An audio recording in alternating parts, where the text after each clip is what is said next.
Picture this, July 2025. The sun rises over Ottawa, but the air feels tense as if everyone senses something big is about to happen. Summer's in full swing, but in Washington, D.C., the White House is buzzing with activity. Donald Trump is back in the Oval Office, and this time, his gaze is fixed squarely on Canada. In a move that stuns both nations, Trump steps up to the podium and announces a massive 35% tariff on all Canadian imports, sending shockwaves through the markets. Everything from cars and lumber to maple syrup and poutine-flavored chips is suddenly in the crosshairs. Everyday products, iconic exports, nothing is safe from the new tariff wall. The official reason? Trump claims Canada isn't doing enough to stop the flow of fentanyl at the border, blaming Canadian authorities for a crisis that's devastating American communities. But let's be honest, when it comes to Trump, the real motives are always layered. It's part leverage, part spectacle, and always about keeping everyone guessing. This isn't just about trade, it's about power and dominance. Trump is turning the world's largest economy into his personal bargaining chip, ready to upend the status quo. The timing, impeccably disruptive. US and Canadian negotiators were days from a breakthrough deal. Then, out of nowhere, Trump blows it all up with a single announcement. The message is clear, the old rules are gone. Now it's whatever Trump decides before he even finishes his first Diet Coke of the day. A 35% tariff would jack up prices on Canadian goods, disrupt decades-old supply chains and threaten jobs on both sides of the border. Consumers and workers alike brace for impact. It's economic brinkmanship at its most dramatic, and Trump's betting that Canada will fold under the pressure. But he might be underestimating Canadian resolve. Canadians are known for their politeness, but also for their stubborn grit when pushed. The move sends shockwaves through both economies. Businesses scramble to adapt, supply chains are thrown into chaos, and politicians on both sides of the border are suddenly on edge. Canadian officials are blindsided, but they're not panicking. Behind closed doors, they're strategizing, determined to defend their interests. The threat is clear: comply or face economic pain. The stakes have never been higher for Canada's leaders. Trump's style is chaos, maximum pressure, maximum attention. He thrives on unpredictability, keeping allies and rivals off balance. For Canada, it's a test of national grit and unity. The country must decide how far it's willing to go to stand up to its powerful neighbor. The world watches as Trump wields tariffs like weapons, rewriting the rules of international engagement. Allies and rivals alike are taking notes. The stakes? Billions in trade, thousands of jobs, and the future of US-Canada relations hang in the balance. Every decision now could echo for years. Trump's gamble is bold, but Canada's response will define what happens next. The world is watching, and history is being written in real time. The question, will Canada kneel, or will they fight back? The answer is coming, and it could reshape the relationship between these two nations forever. Quick refresher: tariffs are taxes on imported goods, meant to make foreign products pricier and protect local industries. Traditionally, they're a dull economic tool for dull economic problems, but in Trump's hands, tariffs become a universal remote: point, click, punish. He's not just protecting American jobs, he's using tariffs to strong-arm countries on everything from immigration to foreign policy. It's a one-size-fits-all solution for a world of complex issues. Historically, tariff fights were about trade. Trump's turned them into political weapons. He's telling world leaders, do what I want, or I'll tank your economy. No need for Congress or diplomacy, just a tweet and global markets panic. It's trade policy as reality TV, with Trump as the unpredictable host. Every country is a contestant and the rules change daily. The result? Global uncertainty and a world on edge. The tariff threat was just the start. It was a warning shot. But no one could have predicted just how far things would go from there. Trump's demands on Canada got stranger by the week, with each new headline more shocking than the last. By early 2025, he was linking trade to border security, telling Canada to solve drug and migrant flows or face punishing tariffs. Suddenly, economic policy and national security were tangled together. Then he went even further. Why not make Canada the 51st state?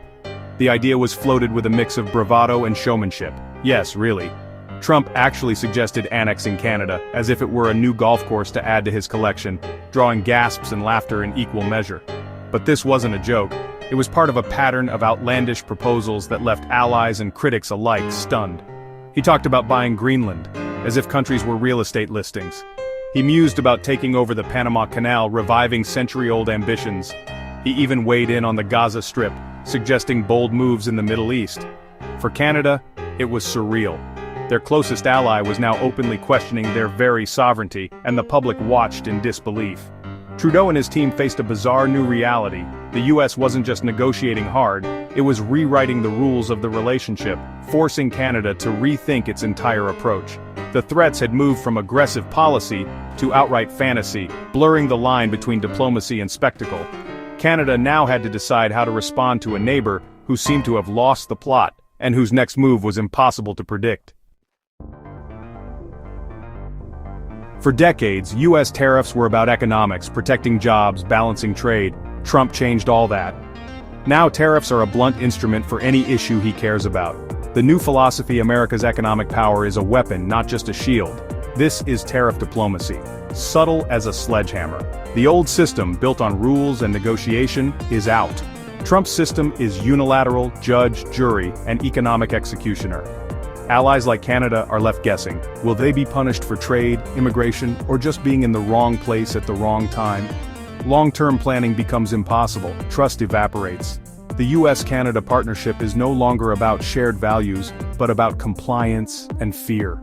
The world's economic order is suddenly up for grabs. Canada wasn't Trump's only target. In 2025, tariff threats became his go-to move worldwide. Colombia refused to accept deportees. Trump threatened a 25% tariff. Colombia caved. Brazil faced a 50% tariff unless it stopped the trial of Trump's ally, Bolsonaro. Denmark was threatened over Greenland. Even Russia and China weren't spared. Tariffs for wars, migration, drugs. No country was safe. Any issue could trigger a trade war. Global institutions like the G7 and WTO were sidelined. Why negotiate when a tweet could blow up your economy? Trump's tariff diplomacy left the world scrambling for stability. The fallout? Global uncertainty. Markets hate unpredictability, and Trump's tariff threats made every day a gamble. A single tweet could wipe billions off the stock market before breakfast.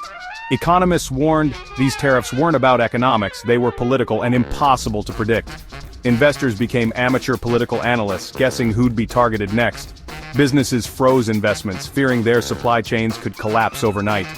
The result: slower growth, higher prices, and a jittery global economy.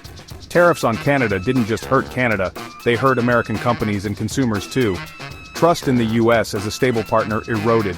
America, once the anchor of global markets, became the source of instability. For Trump, it was high risk, high reward. For everyone else, just high risk. The world held its breath, hoping the next tweet wouldn't bring disaster. Under intense international pressure, Canada responded with a masterstroke, what became known as the polite no protocol. This wasn't just a diplomatic tactic, it was a carefully crafted strategy rooted in Canadian values of respect, composure, and quiet strength. There were no Twitter wars, no public outbursts, and certainly no panic, just calm, unified resistance from every level of government. Canada's leaders projected steadiness, refusing to be baited into drama. Their message was clear and unwavering. Thank you, but as a sovereign nation, we make our own decisions. Every word was measured, every gesture deliberate. They refused to dignify Trump's wildest demands, focusing instead on facts, partnership, and the long-term relationship between the two countries. On fentanyl, Canadian officials reminded the US they were already working together. Tariffs wouldn't help, and cooperation was the real solution. The real genius? Canada reached out to American allies, governors, business leaders, and members of Congress, building a coalition of support across the border. They showed how tariffs would hurt US jobs and industries, not just Canadians. The message was personal, and it resonated deeply in American communities. Suddenly, it wasn't just Canada objecting, it was Michigan auto workers, Midwest farmers, and Republican governors, all speaking out against the tariffs. The backlash grew inside the US, shifting the political calculus for Trump and making the tariffs a domestic liability. Canada turned America First logic on its head, demonstrating that these tariffs would, in fact, hurt America first, undermining the very slogan they were meant to support. It was strategic jiu-jitsu, using Trump's own weight and rhetoric against him, turning his aggressive tactics into a disadvantage. The polite no protocol was calm, firm, and devastatingly effective. It protected Canadian interests without ever resorting to anger or escalation. Canada didn't escalate, they outmaneuvered. Their restraint became their greatest strength. The world took note. You don't have to match chaos with chaos. Sometimes a steady hand and a quiet voice can change the course of history. Sometimes the quietest no is the most powerful answer. And for Canada, it worked brilliantly. So what happened? Canada called Trump's bluff. The August deadline passed, no tariffs. They won by refusing to play his game, defending their economy and sovereignty with patience and strategy. The lesson: you don't have to submit or start a trade war. There's a third way: calm, targeted diplomacy. Canada built a coalition inside the US, appealing to shared interests beyond the White House. The trust between governments took a hit, but the deeper ties, business, state, personal, proved resilient. Canada will diversify its trade but now knows it can stand up to US pressure. For the world, Canada's polite no protocol is a blueprint. Stay calm, stay unified, activate your allies. It's not easy, but it works. Canada's quiet victory didn't end tariff diplomacy, but it showed its limits. And for that, the world might just owe them a thank you, eh?